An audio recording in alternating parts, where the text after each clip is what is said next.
Story 1. My little sister perished because of an accident 4 years ago. My drunk mom accidentally informed me that the ashes that I had with me is not my sister's, but just burnt wood. My mother and father divorced when I was young. They had an oops baby together after my mom remarried, which rocked that marriage apart. That oops baby was my little sister. She passed abruptly in an accident 4 years ago at only 14. You know how people say the firsts after a death are the hardest? They don't account for when there's no first to be had, when they should have been getting ready for prom, but never will. It's a completely different pain. My mom and I were talking about it. We were both drinking, and she slipped that my bit of ashes I carry that I thought were my sister's were just regular ashes, burnt wood. She already poured out my sister's ashes without me or my brother in the plot she bought with my stepdad. She couldn't fathom my rage because to her, the sentiment and emotions are the important aspects. Not that it's physically my sister. My anger is prompted by the lies and the fact those sentiments and emotions are attached to something not my little sister. And I had no idea she cast her ashes on a plot she wouldn't have cared about.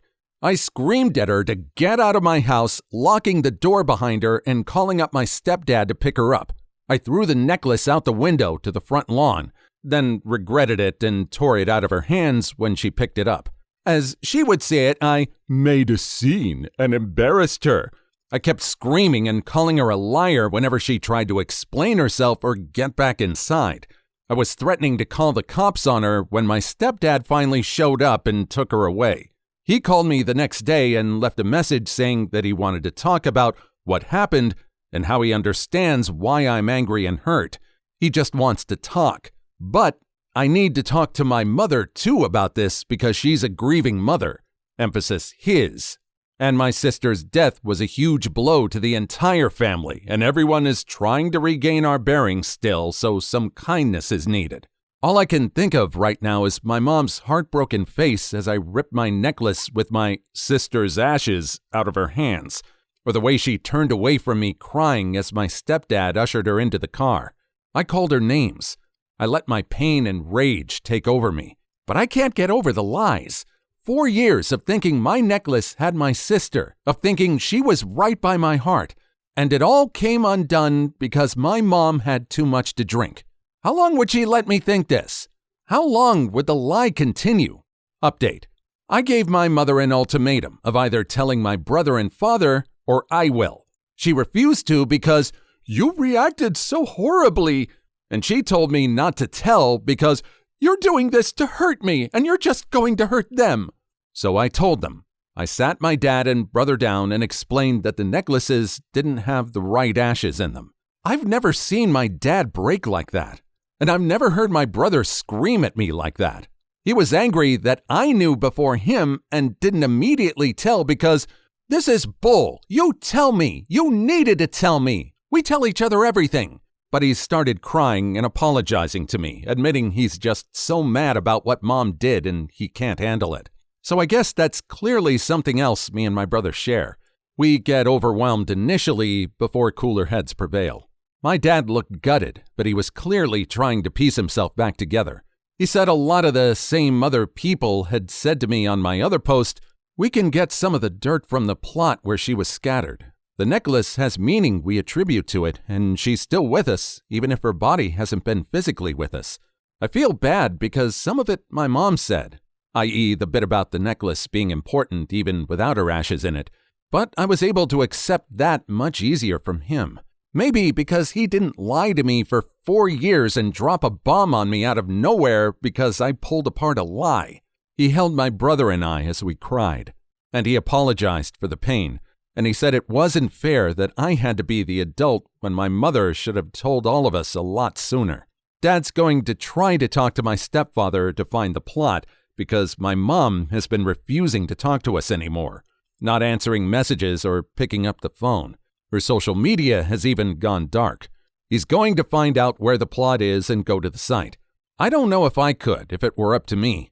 It just feels like the final bit of proof that this messed up nightmare is real and my sister is mixed with dirt and rocks and grass of an unmaintained and unvisited plot. My mom and I always had some issues, but that's normal. This is worse than anything.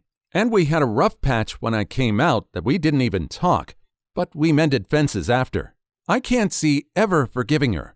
Not with how she dropped this on me, blamed me for my reaction, and left me to do what she should have done. To top it off, she won't even show the decency to explain why or even talk to me. When we were discussing cremation, it was agreed we would all get a necklace with the ashes. My mind keeps going over things that just didn't add up fully. Times she almost slipped, or things that make complete sense now. She almost left behind her necklace on a trip and didn't freak out like I would have because she knew where my sister was the whole time. She volunteered to be the one to separate the ashes and gave Dad the rest. I assume those ashes are the same as ours. Fake. God, this whole thing just makes me want to curl up in a hole and never see the light of day again. I've been on and off crying all week without being able to stop, or just so angry I could scream. In the middle of my damn workday, and suddenly I'm rushing to the bathroom to hide the fact I'm breaking all over again because I can't stop my thoughts. I quit smoking after my sister died, but I picked it right back up again. My dad has been calling every day to check in on me and remind me of how much he loves me and how much my brother loves me. I think he's afraid. My brother has come over each day since the talk with his girlfriend to make sure I eat something. I don't know how to end this post. I feel lost and like I don't know anything anymore. I feel like a burden because my dad and brother are both dealing with a revelation too, but they're clearly thinking of me and checking in on me. I'm going to look into grief counseling, but the therapist I saw after my sister passed isn't practicing anymore, and my insurance isn't accepted by a lot of therapists. I try to remind myself that my little sister wouldn't have minded so much becoming woven into a tapestry of grass and flowers, and that I can visit her once we know where she was cast and make sure her sight is always beautiful. Story 2. I raised myself because my mother left with strangers. I married my rich husband years later. Now she wants my husband's money for her habits. I, 34 female, have a difficult relationship with my mother. She had me when she was 17 and was addicted to various substances when I was growing up. She'd leave me with whoever would watch me for days on end, and I'd end up mostly raising myself. I left home at 16 and couch-surfed with various friends until I was able to get my own place. At 25, I met my now husband, and we got married 3 years later. Her family is the polar opposite of mine and are incredible, so loving and warm. I honestly consider his parents mine and call them Mom and Dad. They also happen to be quite well off, but this isn't something I care about. I mention it because it matters to the story. Last year, my mother reached out to me after a decade of not speaking to her, wanting to reconnect, and introduce me to my little sister who was 2 years old. I was confused as I hadn't even known she'd been pregnant, but it seemed she'd been a live baby. I thought maybe she'd turned over a new leaf, and if not, I wanted to make sure the kid was okay. At first, it seemed like things had changed and she was trying. This illusion lasted for the first few visits over 6 months. Then she broke down, told me she couldn't do this, and asked me to take my sister. My husband and I had a long talk about it. We'd been struggling with fertility and had been considering adoption anyway. We told her if we were doing this, we were doing it right, and we had his family's lawyer ensure it was a legal adoption and airtight, which took several months. My in-laws adore her and consider her their granddaughter. They even set up a trust fund for her. We have allowed my mother 1 supervised visit per month, so she's not totally cut off from my sister, but it was during these visits things went badly as she saw how she was dressed and the toys she had and realized they were expensive. She began to rip into us for hiding the fact we have money and how if we'd just given her money, she'd have not given us my sister as she could have taken care of her better. I told her while we have some money, it's mostly my husband's parents' money, not ours, so she had no right to know about it. Also, that I wouldn't have given her money anyway, as I didn't trust her. She broke down, calling me a selfish shrew who'd never considered how hard things were for her. I now feel some guilt. My husband has told me if I want to make me feel better, he'll give her money, but that seems like a bad idea. She'd likely use it badly or blow through it, then expect more. Despite this, though, I do feel bad. Maybe I should have tried to help her more now my luck is better. Or maybe I should have been honest with her. Am I the a-hole for keeping this from her? Update. We blocked my mother on every social media. We changed our phone numbers, and we reached out to the family lawyer to get in contact with her to inform her that all visits have been stopped after how she spoke to me in front of my sister. She has to get clean for at least a year with weekly tests if she wants to see my sister again. My mother can contact our family lawyer if she needs help with the tests, but beyond that, she gets no help from us unless she wants to go to rehab, which we will pay for. Directly to the rehab, not her. My husband, sister, and I have also moved in with my in-laws for the time being, as my mother knows where we live. We will be looking for a new place, and my in-laws are aware of the situation and that we are cutting all contact for now. Honestly, my in-laws are delighted to have us staying with them. When we arrived, the guest room my sister is using for now had an army of Squishmallows on the bed. They're her current obsession, and my father-in-law makes sure to bring a new one each time he sees her. I always think she must have them all now, and each time I'm wrong. How he keeps track of what she has and doesn't have, I don't know, as he never buys doubles. We're settling in well. We're even planning a small holiday with just my husband, sister, and I to get away from the stress we've been under. Nowhere abroad, as she doesn't have a passport yet, but we'll be fixing that soon, as we want to take her to Lapland for Christmas. Story 3. I jumped out of the way when my niece and nephew tried to push me into a pool, resulting in them falling in and almost drowning. My folks decided to host a barbecue because I guess that's what older people do. I declined because I really don't like my two sisters, their husbands, or their kids. Wife and I are child-free. Mom then pressured the wife. Long story short, we went. By the time we arrived, there were about 20 people there. My sisters and their husbands were already solidly buzzed. Drunk, really. My mom was spending 100% of her time trying to keep the nieces and nephews, ages 7 to 11, more or less under control. My dad had strategically retreated to the whirlpool part of the pool with a small cooler full of beers. Wife and I made small talk with miscellaneous people, ate food, and had a frozen margarita. Sisters and brothers-in-laws took turns criticizing us for being late, not being in our swimsuits, and screwing up the vibe. Whatever. Typical suburban summers get-together. About 45 minutes in, two of the kids ran at one of the neighbor guests who was standing next to the pool and pushed her in. She was at the pool steps, stumbled in, but didn't fall, so only got half wet. She was clearly very unhappy about it, but she didn't make a scene. Just went over to where the parents were, grabbed their towels, dried herself off, and left. Sisters and brothers-in-laws thought it was all great fun. A bit later, I was standing a few feet away from the pool chatting away with someone. I saw 3 of the kids running full tilt at me from the corner of my eye. Obviously, I was next. Not that it's terribly difficult to outwit young kids, but I just jumped out of their way at the last second. All 3 of them ran straight into the pool at full speed. Most of the other guests, including my wife and me, started laughing, but their moms, who, as I mentioned, were pretty drunk-faced, absolutely freaked out. Apparently, 2 of the kids couldn't swim, even though they were in swimsuits.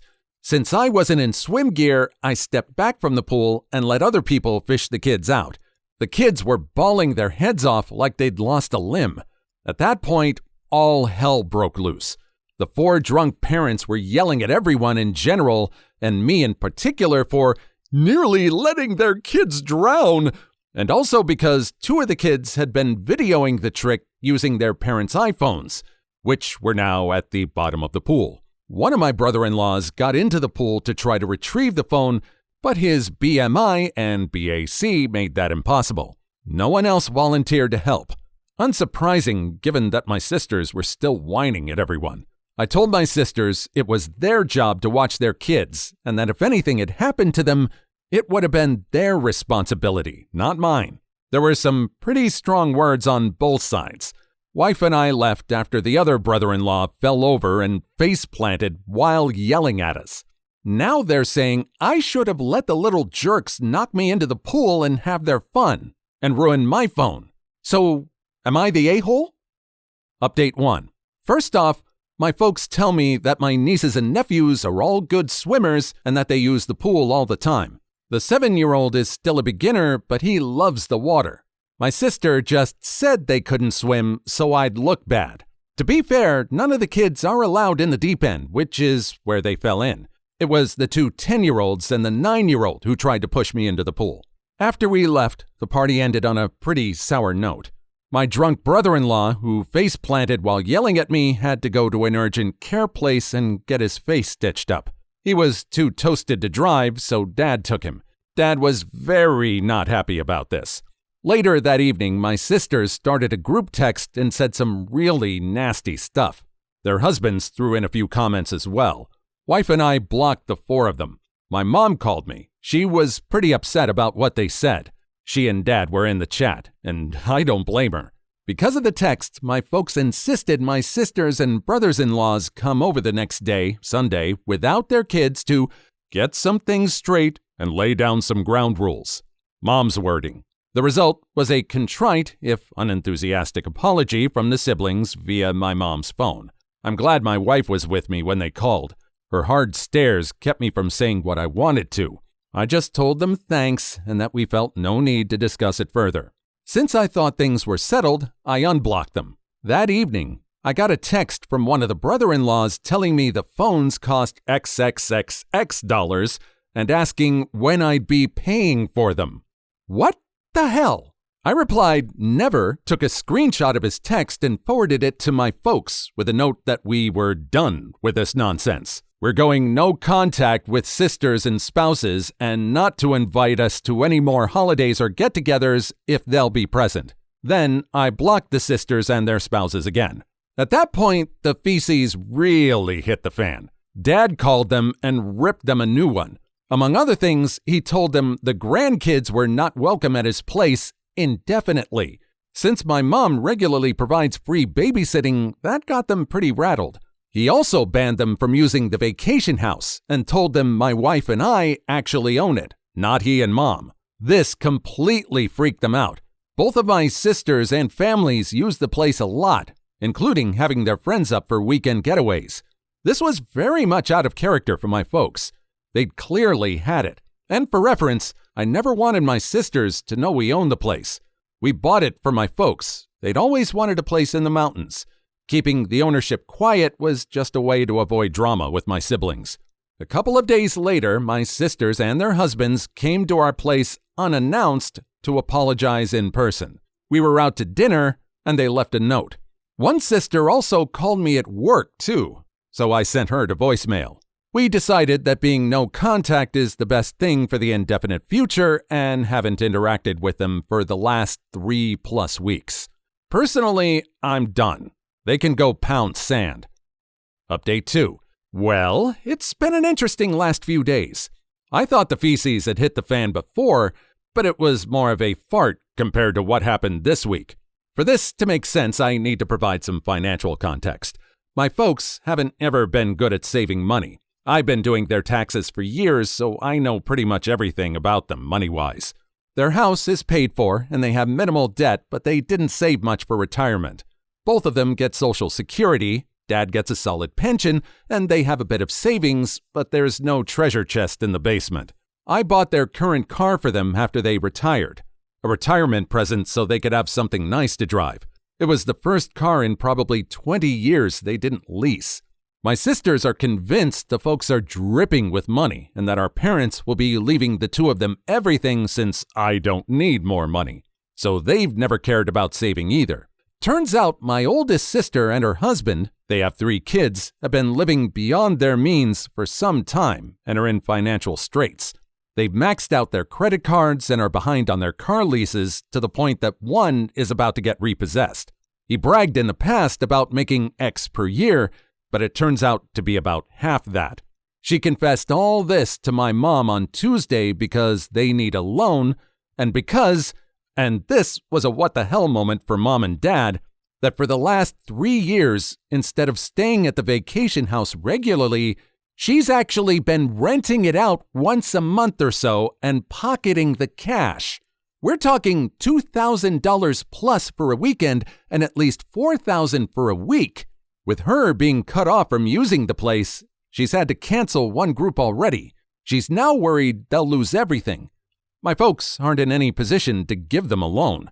My other sister was aware of her renting out the place, but of course hasn't ever said anything. I suspect she's done the same thing as well because I went up there once to drop off an ATV I'd worked on, and there was a family there who claimed to be staying there with my sister and her family, and that they'd gone to town for something. At the time, I let it go. I figured she'd loaned out the house to some friends. But I have always wondered. I found all this out through my folks who are pretty stressed out about it. Mom more than my dad. He's mainly just ticked off about it all. I know Dad feels betrayed, and I imagine he's embarrassed that he's in no position to help his daughter out. He did reiterate that as long as it's up to him, the girls won't be using the vacation home anytime soon. My folks let me know what's going on because they figured my sisters would put a full court press on me next. And they were right.